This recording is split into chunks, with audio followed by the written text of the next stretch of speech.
We're talking about issues related to the Companies Office of Jamaica, issues related to small business, your business really. The CEO of the Companies Office of Jamaica, Judith Logan, is with us. What is called the SIP registry, Security Interest in Personal Property. That became controversial some months ago when people realized that they could go online and find out about people's business. Right. You have done some adjustments to that site, and you're back up now. Yes, right. So a few months ago there was a big furor because persons realized that anybody from anywhere in the world could search on, just enter their names into the site. Find out what the person owes, person in business. Their address. Sometimes they're tearing, a lot of personal and private information. Oh, you could allow it to happen. No, well, the thing is that the government has established a security interest in personal property framework to allow for small businesses who may not own real property to be able to use the collateral that they do own, or to use the assets, any movable or intangible assets that they do own to secure loans. So they set up the Security Interest in Personal Property Act, as well as the Security Interest in Personal Property Registry, where any financial institution or any secured creditor, could indicate the interest that they had in a certain piece of collateral, a certain asset, right? So that was what the registry was to do. It was supposed to be easy for anybody to look to see whether an asset that they were interested in, whether it was pledged to anybody else. So, so in simple terms, if I wanted to buy a house or a vehicle from you, you might tell me that, well, everything is clear, everything is all right. But when I go to this registry, I will see that you owe money on this, that it is not clear at all. So that's a benefit to me as a person. I just wanted to make the point, though, that the registry doesn't register real property, which is your house and your land. So you'd have to go to the titles office for that. Things? But like your motor vehicles, like your equipment, your crops, your livestock, your accounts receivable, those kinds of assets, your intellectual property. Right? That is what those types of assets will be registered on the registry. Right?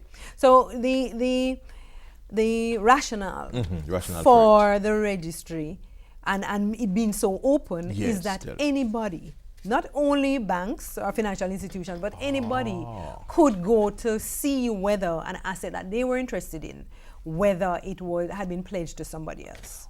Oh, so that's important. So it's because some people say, why not just let the financial institutions have access to that? But you are saying no, that viewers or regular viewers should be able to have access to a source that says whether Judith Logan, whether the car that Judith, whether the car that Judith Logan wants to pledge is really free of debt, and not encumbered otherwise.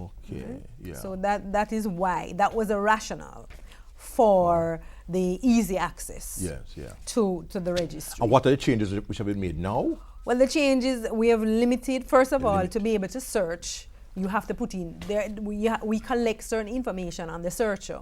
So the date, the name of the searcher, his or her date of birth, and his or her TRN. So the searcher has to be identified, and the registry keeps that information. Right. The next thing is that we have dissected the search into a first tier search where you just get basic information, the name and address of the secured creditor, and the collateral, and the name of the debtor who owns the collateral. And that search is free. The second tier is you go into more detail, but that search is not free. You have to pay for it. So that is the basic basic methods of searching. Right? So that is it. A final issue has to do with your website. Right. and the improvements and what this means in terms of right. customer service. Right. Well, we have recently we launched our updated website, which is really the foundation for the electronic business registration form.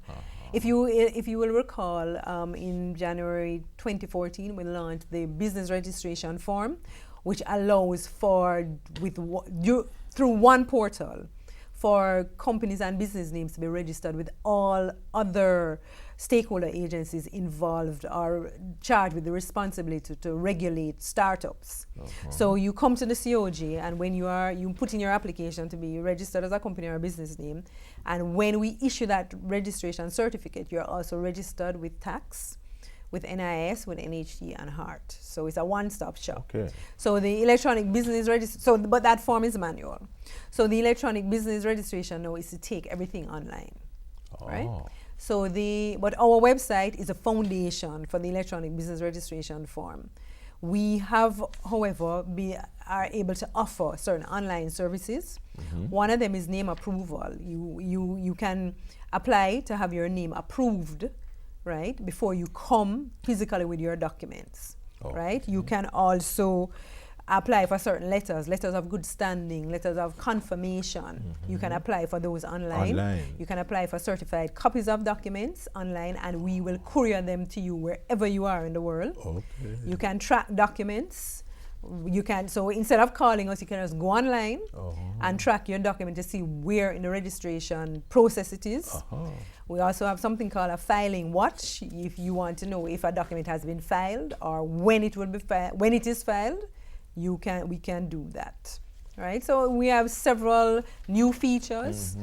The website is new, so there will be some bugs, and we are working through those. But we really think that the website will help with our customer service. It will help people to be able to do more services, to use more of our services without coming into the office. Excellent.